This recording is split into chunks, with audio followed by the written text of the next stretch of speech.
Waktu itu kita dapat, saya pribadi kesempatan pertama untuk cium tangan, dan itu perasaan yang luar biasa ya, terharu karena ini kan pemimpin tertinggi agama Katolik. Tidak semua bisa bertemu dengan beliau atau berjumpa dengan jarak yang dekat begitu. Betul. Yang kedua, dapat berkat langsung, menumpangkan tangan di kepala. Saya lupa waktu itu cepat peci, tapi ini peci juga peci bersejarah. Ini saya simpan terus. Yang ketiga, kesempatan beliau menandatangani Pataka Pemuda Katolik.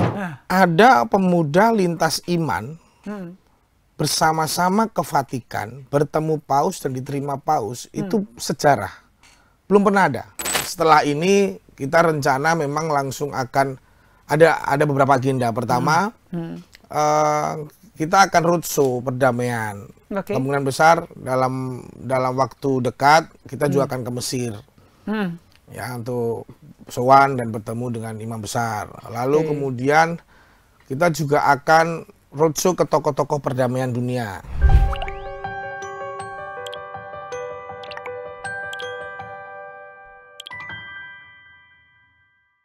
Assalamualaikum warahmatullahi wabarakatuh. Salam sejahtera untuk kita sekalian. Om Swastiastu, Namo Buddhaya, Salam Kebajikan.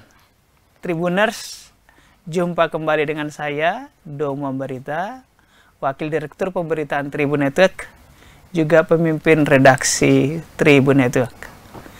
Kita akan spesial berbincang tentang kunjungan pemimpin Gereja Katolik sedunia, Paus Fransiskus, yang juga Kepala Negara Vatikan.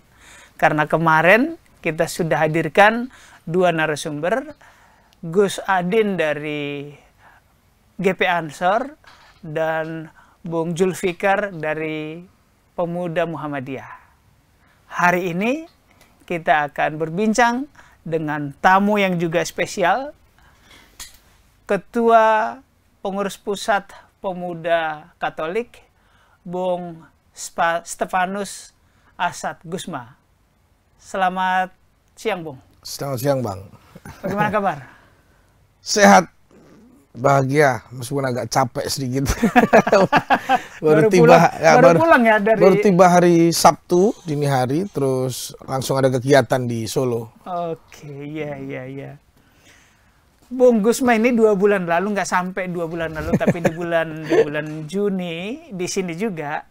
Saat itu beliau mengatakan ketika ditanya kalau bertemu Paus apa yang akan dilakukan, saya akan cium tangan. Nah, tanggal 21 Agustus kemarin, beliau dengan teman-teman 21 pemuda dari Indonesia bertemu dengan Paus di Vatikan. Apa yang Gusma lakukan? Paket komplit sih, puji Tuhan ya. Jadi tanggal 21 kita bisa berjumpa dan bertemu dengan Bapak Suci. Teman-teman semua excited dan semangat ya. Jadi pertama waktu itu kita dapat, saya pribadi kesempatan pertama untuk cium tangan, dan itu perasaan yang luar biasa ya, terharu karena ini kan pemimpin tertinggi agama Katolik.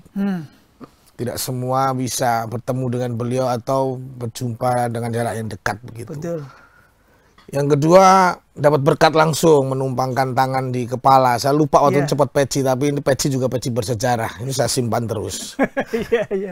Yang ketiga, kesempatan beliau menandatangani Pataka Pemuda Katolik. Saya bawa dari Jakarta.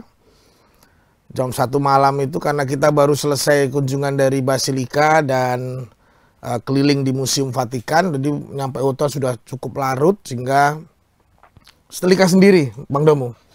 Di hotel setrika sendiri, kita lipat supaya nanti posisi tanda tangannya pas begitu.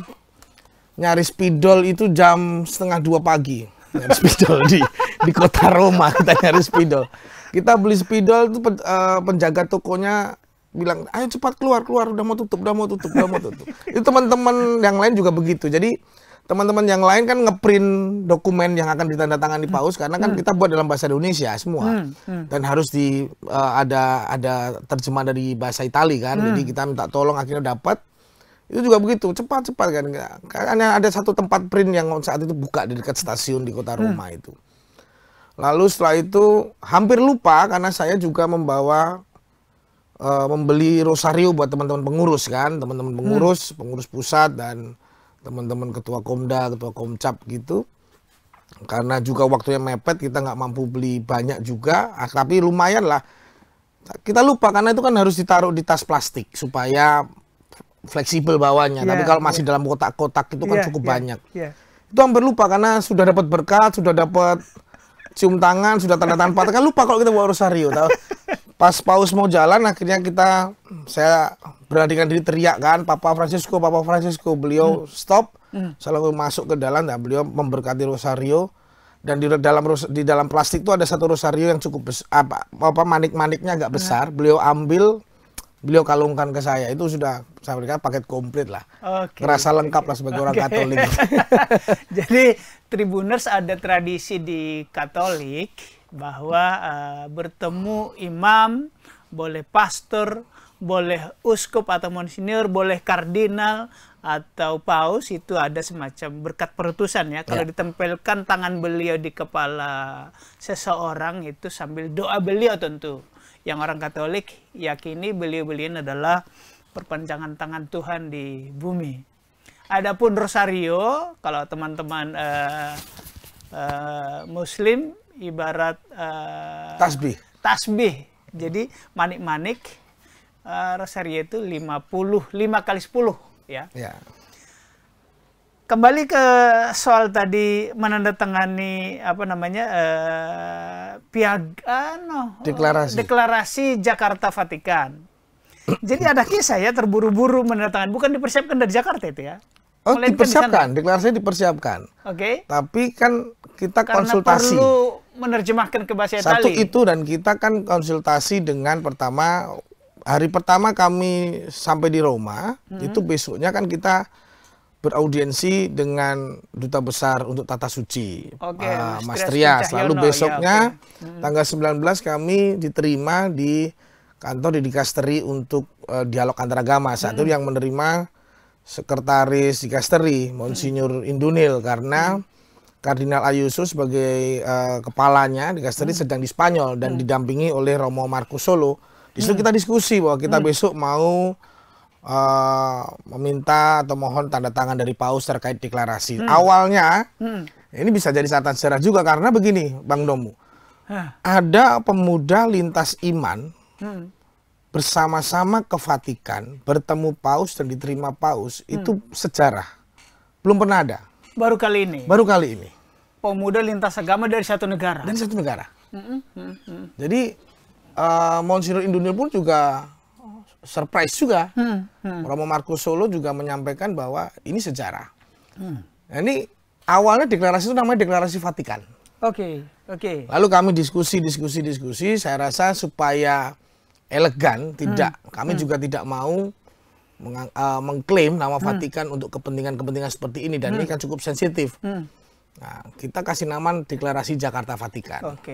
Dalam bahasa Indonesia, waktu itu ada sekitar 5 poin awalnya. Setelah diskusi, minta petunjuk, saran bagaimana. Bahkan usulan Pancasila, diksi Pancasila masuk itu dari Vatikan. Berarti beliau-beliau sudah mengerti. Sudah mengenal dan sudah tahu soal Pancasila. Ya tentu karena Romo Marcus Solo kan juga orang Indonesia. Tapi kan yang nge-brief, yang memberikan pandangan itu juga membuka diri soal Pancasila. Dan mereka tahu soal itu dan sangat apresiasi terhadap Pancasila, nilai-nilai itu. Akhirnya disepakati, menjadi 3 poin. Yang soal anak muda terhadap Pancasila, mendorong kaum muda seluruh dunia dengan menyebarluaskan pandangan yang termaktub di dalam dokumen kemanusiaan dan persaudaraan. Ya, yang ditandatangani Paus dan Imam Al-Azhar. Nah, ini yang kemudian mendasari semua. Sebelumnya juga pada saat mau tanda tangan pun pengamanan Paus mengatakan tidak boleh ada spidol. Kami sudah sempat panik. Teman-teman kontingen ini atau rombongan itu nggak boleh bawa spidol? Tidak boleh tanda tangan, artinya begitu. Kami sempat panik. Waduh. Padahal sudah beli dini hari. Sudah beli dini hari kan. Tapi akhirnya saya kemudian berpikir, selain mungkin sudah ada briefing konten terhadap Bapak Suci bahwa ini akan begini karena Romo Markus Solo sudah menjelaskan juga sebelum itu. Tapi saya rasa saya berani mengatakan ada kepercayaan Bapak Paus terhadap anak muda. Bayangkan Bang Domu kalau itu isinya perjanjian hutang piutang gimana? Kemudian Bapak Paus tanda tangan kan itu di komen-komen di TikTok saya, di Instagram saya, jangan sampai itu nanti disalahgunakan tanda tangan untuk akad rumah atau apa. Tapi saya rasa Bapak Paus percaya dengan anak muda itu yang luar biasa sih. Gitu Bang. Percaya dengan anak muda dan kontennya tadi adalah Pancasila. Kita tahu bahwa Pancasila itu kan menjunjung semangat kemajemukan, keberagaman ya. Jadi itu sangat diapresiasi kepausan ya. Betul, betul. Bung, next apa yang akan dilakukan setelah ada deklarasi Jakarta Vatikan? Teman-teman anak muda ini akan melakukan apa lagi setelah ini? Ya, saya juga menyampaikan kepada teman-teman Ansor ya, pemuda Muhammadiyah, teman-teman Kristen, teman-teman Hindu, Buddha, dan Konghucu yang ikut kemarin, dalam perspektif saya sebagai orang Katolik, saya bilang kami ini baptis oleh Romo saja, krisma oleh uskup. Saya ketua pemuda Katolik yang kasih berkat kardinal. Ini paus loh, saya bilang. Kita nggak boleh macam-macam loh, saya bilang. Jangan aneh-aneh dengan ini. Dan itu juga ditegaskan oleh Romo Markus, oleh Mas Duta Besar, Mas Trias. Kalau kalian sudah tanda tangan disaksikan oleh paus begini, nggak boleh, tanggung jawabnya besar. Jadi memang setelah ini kita rencana memang langsung akan ada beberapa agenda. Pertama, kita akan roadshow perdamaian. Kemungkinan besar dalam waktu dekat kita juga akan ke Mesir, ya, untuk sowan dan bertemu dengan imam besar. Lalu kemudian kita juga akan roadshow ke tokoh-tokoh perdamaian dunia. Gitu. Terus kemudian dengan anak-anak muda juga yang aktif dan concern terhadap isu-isu kemanusiaan dan persaudaraan. Di Indonesia sendiri kita akan sebenarnya kan begini, Bang Domu. Saya sempat menyampaikan juga, kenapa kami teman-teman ini kok relatif lebih enak komunikasinya. Dan ini menjadi bukti bahwa perjumpaan lintas iman itu tidak bisa monumental, tidak bisa insidental berdasarkan misalkan Hari Sumpah Pemuda kumpul yuk, enggak. Saya ceritakan bahwa saya, Ketua Adin, Ketua Fikar, dan teman-teman Ketua Sahat ini teman-teman yang memang secara sejarah panjang. Kami 15-20 tahun itu sudah berdinamika bersama. Kata orang bukan ujuk-ujuk, bukan tiba-tiba, bukan mendadak. Jadi kita saling bercanda yang menurut orang sensitif itu sudah selesai. Nah, istilahnya bicara soal agama, iman, bukan lagi sensitif, tidak lagi memicu tiba-tiba ledak-mendak tersinggung. Makanya ini yang kemudian kita mau sosialisasikan cara pandang dan ritme gerak seperti ini kepada teman-teman muda di seluruh Indonesia. Tidak boleh eksklusif. Kemudian umat Katolik khususnya, karena ada pertanyaan khusus pada saya, apa masukan Gusma umat Katolik? Tidak boleh eksklusif. Harus membangun perjumpaan lintas iman secara konkret. Bukan kalau Idul Adha kita umat Katolik sekedar misalkan menyumbangkan sapi kurban atau kambing kurban, enggak. Bagaimana bersama-sama, gotong royong, bangun tendanya ikut, begadangnya jaga hewannya ikut. Nah, itu perjumpaan lintas iman yang harus terus dikembangkan. Nah, itulah nilai-nilai gotong royong, nilai Pancasila ada di situ. Menarik nih. Gitu. Bung Gusma, kan Anda sebagai juga lama di Perhimpunan Mahasiswa Katolik Republik Indonesia dan pernah ketua pusat. Kemudian ini pemuda Katolik. Anda kan eksis sebagai orang Katolik. Gus Adin eksis sebagai Islam Ansor NU. Ya kan? Bung Zulfikar dan kawan-kawan Muhammadiyah. Ini kan identitas masing-masing ada. Betul. Dan tentu di internalnya ya saya Islam membesarkan, menumbuh kembangkan iman Islam. Katolik begitu. Bagaimana ini tumbuh keislamannya, tumbuh kekatolikannya, tumbuh kekristenannya, kehinduannya, kebudayaannya, tetapi bisa menyatu. Apa yang teman-teman lakukan? Tidak ada teori yang bagus soal itu, Bang. Tapi yang menariknya, karena kami kan perjumpaan terus nih. Berjumpa, berdialog, ya kan, kemudian membangun kegiatan, membuat sebuah kegiatan, satu tema yang kita sepakati. Akhirnya kami paham kenapa Bapak Suci Paus dengan Imam Besar Al-Azhar bisa menyatu soal pandangan kemanusiaan dan pandangan persaudaraan, karena itu melebihi dari semuanya. Oh, jadi agama, iman boleh berbeda-beda, tetapi kemanusiaan yang mempersatukan. Persaudaraan kemanusiaan ternyata sama, dan buktinya beliau berdua tokoh internasional bisa menandatangani satu dokumen bersama. Nah, ini yang sebenarnya prakteknya ke bawah yang harus, makanya di dalam deklarasi Jakarta Vatikan itu ada poin ketiga, itu menyebarluaskan dan mendukung pandangan-pandangan itu untuk sampai ke akar rumput dan masyarakat. Sehingga dan momentumnya pas. Ini mau pilkada serentak, tentu situasinya juga akan berisiko terhadap disintegrasi, perpecahan, perdebatan, isu hoax, agama dan sebagainya kan. Nah, ini kita akan jalan seperti itu, Bang. Jadi nanti setelah ini kita mungkin minggu depan kita akan kumpul kembali. Minggu ini kita kumpul kembali untuk merumuskan langkah-langkah itu. Langkah-langkah itu. Artinya teman-teman yang dari Vatikan tadi kumpul kembali di Jakarta. Itu untuk merumuskan langkah-langkah itu. Apakah langkah yang gerak untuk keluarnya, artinya ke internasionalnya dan di dalamnya sendiri. Saya rasa kami punya tanggung jawab besar, Bang, untuk itu. Dan kami coba googling, Bang.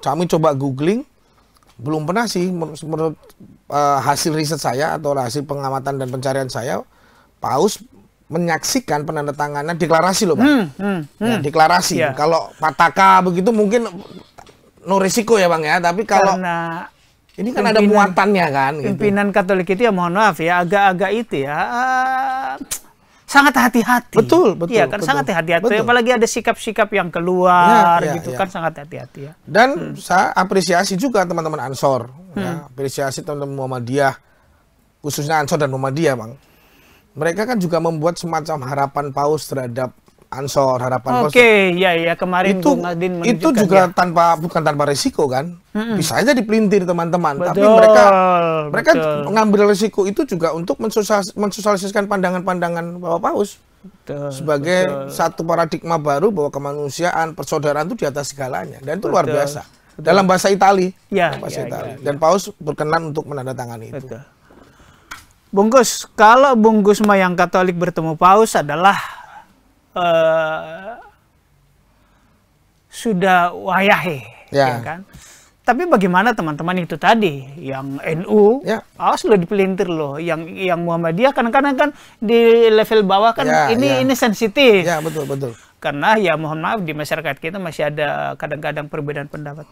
Bagaimana Bungkus melihat teman-teman ini yang aktivis lintas agama, lintas iman itu terhadap Paus? Apa respon mereka?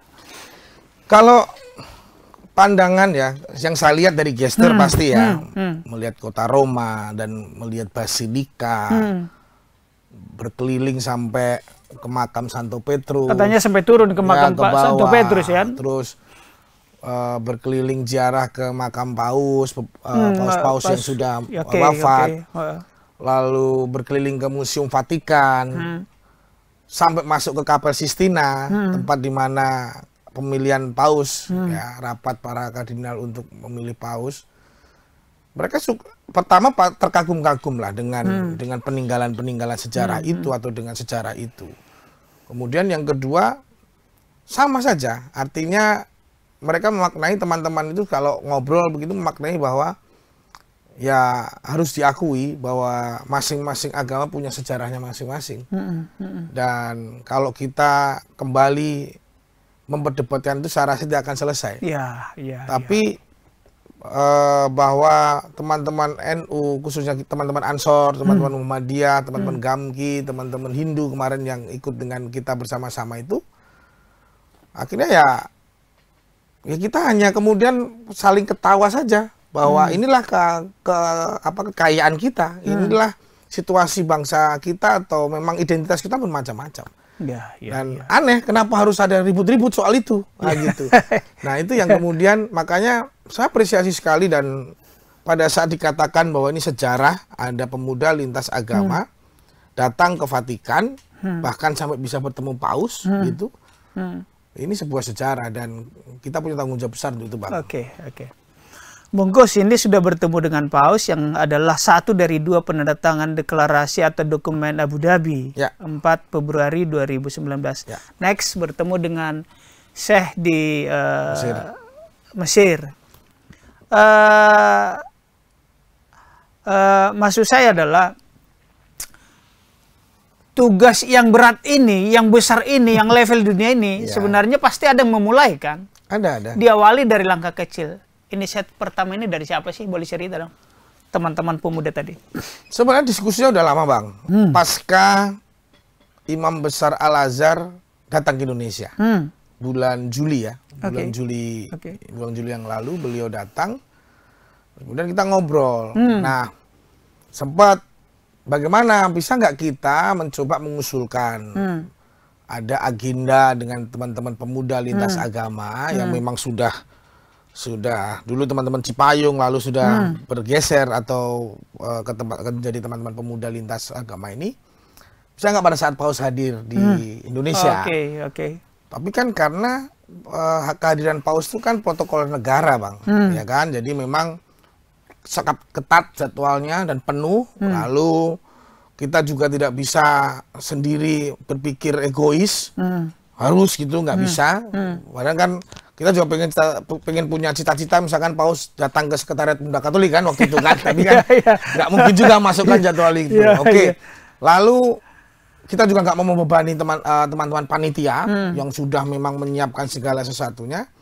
Nah, kita coba berkomunikasi, khususnya teman-teman Ansor. Saya bilang teman-teman Ansor, kalau yang teman-teman pemuda Katolik ya lucu begitu, ada motif apa begitu. Dan teman-teman Ansor menginisiasi. Kita ketemu, ngobrol, nanti ngomong apa ya, kita lanjutkan aja soal Abu Dhabi, desain konsepnya, lalu ya akhirnya bisa. Singkatnya kita bisa diterima oleh Paus. Meskipun kami juga yang namanya perjalanan seperti ini, kami memang tidak upload sama sekali sebelum memastikan ketemu Bapak Paus, ya kan? Karena nanti pikirnya kita piknik lagi kan, repot kan. Nah, jadi kami juga agendanya cukup padat, Bang. Kami tanggal 17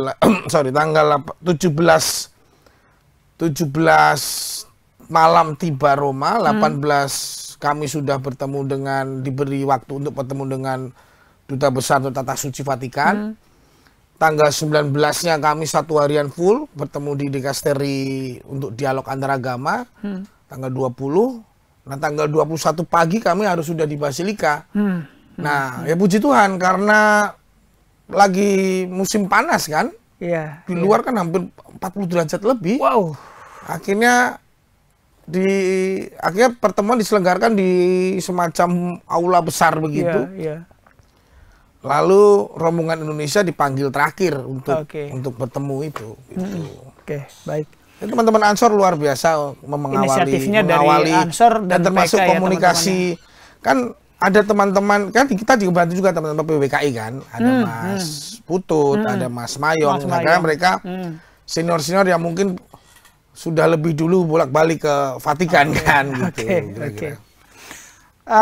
Sekali lagi, ini atas nama pemuda. Untuk di Indonesia, generasi Z atau milenial, apa yang akan teman-teman lakukan? Jujur, Bang, teman-teman generasi Z udah lebih maju dalam bicara moderasi beragama. Oh gitu ya? Menurut saya. Bulan puasa kemarin tuh kan yang menarik yang Takjil War, Bang. Takjil War itu kan kreativitas teman-teman Gen Z. Ada foto Yesus lagi antri takjil, kemudian viral gitu kan. Itu kalau saya membayangkan zaman dulu tuh sudah penistaan, mungkin udah ada isu penistaan Yesus mungkin ya. Tapi Gen Z sekarang udah lebih maju memahami moderasi itu, Bang. Karena keterbukaan informasi. Nah, tetapi ini kan harus jadi gerakan sosial, tidak sekedar menjadi karitatif begitu kan. Harus jadi gerakan sosial yang konkret karena kita masih punya problem-problem mendasar. Misalkan, contoh misalkan, dan tinggal kontennya kita masuki. Contoh misalkan pada saat Menteri Agama menyederhanakan proses pendirian tempat ibadah, soal rekomendasi FKUB. Itu kan teman-teman Ansor mendukung kita. Artinya ya model-model begitu kan lebih konkret pada bicara kebijakan politik. Situasi di mana ada orang atau kelompok yang memang masih mendapatkan kesulitan dalam satu dan lain hal soal kehidupan beragama. Harus masuk wilayah itu. Maka sosialisasi dan pandangan itu harus terus kita sampaikan sampai komunitas terkecil. Pemuda Katolik misalkan punya struktur sampai tingkat ranting, Ansor juga punya sampai ranting, pemuda-muda begitu. Nah, kita mulai setiap kaderisasi kita sudah masuk materi itu, setiap kali kunjungan ke daerah kita sudah bicara soal itu. Baik. Gitu, Bang. Baik. Nah, ini ke internal Pemuda Katolik. Ya. Waktu bertemu Paus mungkin ditanya apakah jadi datang ke Indonesia tanggal 3? Tidak sempat nanya, Bang. Saya tidak sempat bertanya, teman-teman juga tidak. Rosario aja hampir lupa diberkati, Bang, karena saking excitednya sudah diberkati kan. Tapi dapat informasi? Informasi beliau fix hadir ya. Oke. Ya, kita berdoa, Bang. Kita sama-sama berdoa kesehatan beliau ya. Karena utama itu, Bang. Iya. Dan perjalanan panjang ini, Bang, tidak hanya Indonesia kan. Indonesia, PNG, Timur Leste dan beberapa negara lain. Dan kita mendoakan ya Bapak Paus sehat. Tapi kemarin beliau bisa, saya lihat sangat sehat, bisa tertawa lebar begitu, sangat luar biasa lah. Orang itu kan banyak sekali kan gitu. Nah, di Indonesia kan ada antara lain misa besar, orang menyebut misa akbar. Ya, di GBK. Kan? Apa peran Pemuda Katolik dan teman-teman organisasi kategorial Katolik untuk itu? Apakah sudah berbagi peran? Mungkin bisa diupdate dong. Kita dikasih kesempatan oleh panitia untuk menjadi relawan ya. Relawan itu nanti ada yang bertugas sebagai aser atau dan lain sebagainya kan. Rencana kalau tidak salah ada 2 tempat kan. Satu di GBK di dalam, satu di Stadion Madia gitu. Nah, kita Pemuda Katolik kemarin dan teman-teman ormas yang lain, saya rasa yang Pemuda Katolik kemarin kita sudah memasukkan seluruh nama seluruh nama yang akan menjadi relawan. Sudah wawancara, sudah briefing, sudah mulai plotting nanti penugasannya di mana. Dan saya rasa ini juga untuk teman-teman kader yang terlibat di relawan sebagai bentuk pelayanan yang paling utama sebagai umat Katolik ya, bisa menjadi relawan. Cukup disiplin lah prosesnya, saya rasa itu. Dan teman-teman juga dikasih kesempatan untuk misa di GBK kan, misa di GBK. Gitu. Yang menuju terakhir nih, kemarin saya dengar dari Gus Adin waktu bertemu dengan Paus, Bung Gus menangis, benar nggak sih? Yang tahun saya nangis cuma saya sih, Bang. Terharu pasti, mungkin Bang. Terharu. Sangat pasti. Saya mau dibilang berlebihan atau apa, tapi ini Paus, Bang. Ya, mungkin tidak semua orang bisa berjumpa, apalagi jarak sangat dekat, diberkati. Saya sempat menyampaikan waktu itu setelah diberkati, karena kan teman-teman antrian juga banyak kan, dan luar biasa, teman-teman tuh sangat antusias juga, pengen bersalaman dengan Bapak Suci, teman-teman Muhammadiyah, Ansor juga pengen bersalaman. Ya, waktu tanda tangan Pataka itu, beliau sempat lihat sebentar, karena kan Patakanya terlalu besar, akhirnya saya lipat begitu, akhirnya beliau tanda tangan. Terharu, Bang, terharu. Tapi ada waktu saya pribadi pulang dari sana merasa bersyukur dan terharu lah, gitu. Kayak pengalaman spiritual sendiri. Apa yang dirasakan waktu beliau menumpangkan tangan berkat di kepala? Berkaca-kaca iya, Bang. Tapi kan kemudian gengsi juga kan di depan ketua umum Ansor. Jadi kita tahan. Tapi waktu saya keluar dengan sekjen, karena sekjen Pemuda Katolik juga. Oh, ikut juga ya. Oke. Saya sempat pelukan dengan sekjen, saya bilang ini luar biasa, bro, saya bilang. Pengalaman spiritual kita. Udah, yang tahu hanya sekjen dan saya. Jadi kalau ketua Ansor itu bilang klaim dia, Bang. Baik. Tribuners dan pemirsa, ini kita di ujung. Barangkali Bung Gus ada closing statement, imbauan, harapan kepada umat Katolik atau masyarakat umum menghadapi tadi generasi muda yang terus berdinamika menghadapi pluralisme dan juga menyambut kehadiran Paus. Silakan. Baik, untuk terkait rencana kedatangan Bapak Suci ke Indonesia, sama kita berharap, kita sama-sama mendoakan kesehatan beliau. Perjalanan panjang, ini perjalanan apostolik yang cukup panjang, di beberapa negara. Kita berharap kesehatan beliau karena itu yang utama, Bang. Itu yang utama, dan mohon doa dari seluruh umat Katolik dan seluruh rakyat Indonesia. Yang kedua, mengucapkan terima kasih juga kepada panitia atau pemerintah ya, yang sudah saya lihat juga di beberapa media persiapannya sudah on the track begitu ya, tinggal nanti pada hari H semuanya berjalan lancar. Pesan yang terakhir tentu bicara soal pasca deklarasi Jakarta Vatikan, kami pemuda lintas iman, teman-teman Ansor, teman-teman pemuda Muhammadiyah, teman-teman Gamki, teman-teman Perada, teman-teman Buddha, teman-teman Konghucu punya tanggung jawab besar, dan kami mohon bantuan dari seluruh, khususnya anak-anak muda, karena ini peran yang cukup strategis untuk kita membangun kesamaan pandang bagaimana melihat problem yang ada di dalam bangsa kita akan selesai jika pandangan kemanusiaan, persaudaraan kita itu kuat dan erat dan tidak basa-basi. Artinya betul-betul perjumpaan lintas iman dari hati, sehingga pikiran kita pun dalam melaksanakan program bersama, kolaborasi akan berjalan dengan lancar. Itu yang kita praktekkan 15-20 tahun ini selama kita berdinamika dalam organisasi kemahasiswaan hingga ke kepemudaan. Gitu, Bang. Baik, terima kasih Bung Gusma. Tribuners, demikian perjumpaan kita hari ini, bincang-bincang tentang kunjungan Paus ke Indonesia. Kita berharap semangat kebersamaan, kemanusiaan, dan toleransi berjalan dengan baik. Saya Domo Berita, Wakil Direktur Pemberitaan Tribun Network, pemimpin redaksi Warta Kota, pamit undur diri dan sampai jumpa pada kesempatan berikutnya. Wassalamualaikum warahmatullahi wabarakatuh. Salam sejahtera untuk kita sekalian. Om Santi Santi Santi Om. Terima kasih.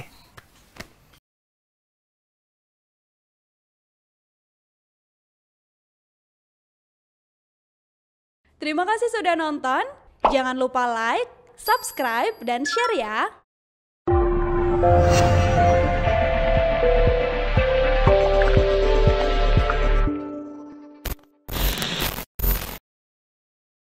Download Tribun X sekarang. Menghadirkan lokal menjadi Indonesia.